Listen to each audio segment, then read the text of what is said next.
هاي. اهلا. شكلك حلوة قوي النهارده يا باشمهندس لولو. انا لسه في البدله بتاعت امبارح هدير. بعدين ايه لولو دي؟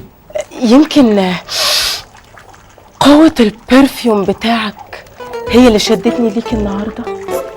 لا والله هدير انا ما بحطش برفيوم، انا بحط بتاع ابو بليه ده، مش عارف ده اللي انت شماه ولا لا. يمكن قوة شخصيتك اللي شداني ليك النهارده. قوه شخصيتي؟ هدير انا لسه يوسف مهزقني قدامك حالا. يا اخي عكسني. لغيني. قولي الميك اب بتاعك تحفه النهارده، قولي اي حاجه. لا لا لا لا هدير، انا راجل متجوز وعامل ان انا بحب مراتي، ما ينفعش الكلام ده خالص. بعدين فين الميك اب اللي انت بتقولي عليه ده؟ ها؟ والله انا قلت في كلر فيستيفال في الشركه محدش قايل لي. اتلم هدير. ماشي.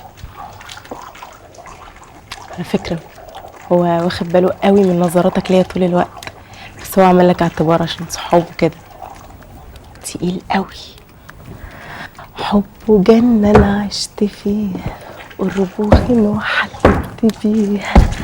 بقول لك يا لذيذ اللعبه دي هتاخد وقت كبير قوي على ما تنزل، وانا بصراحه زهقان. ممكن اغني لك؟ لا مش عايز غنى. لا ممكن ارقص لك؟ لا مش لدرجه انك ترقص لي يعني، مش للدرجه دي. لا مش عايز رقص، مش عايز، بس عشان ما يوسف ما يشوفناش بس. خلاص. الو. انت ما بترقصليش انا؟ الو. ايه لذيذ، هو يوسف فين؟ جو في اجتماع مهم. ايوه صح.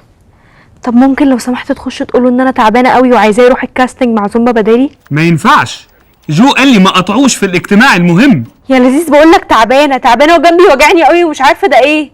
زايده دوديه او فتق او التهاب في الكلى او الكبد او القولون او غازات او كله. ايه كل ده فجأة كده؟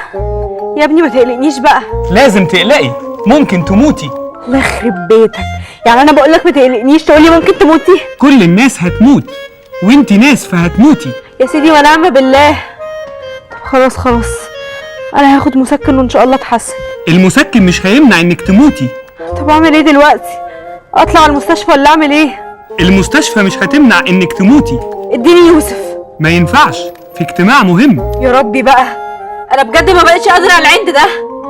ماشي يا لذيذ، لما بقى جو يبقى يخلص الميتنج المهم قوي يبقى اقول له ساره بتقول لك حصلها على المستشفى اللي جنبنا لانها تعبانه قوي. هنحاول نلحقك قبل ما تموتي.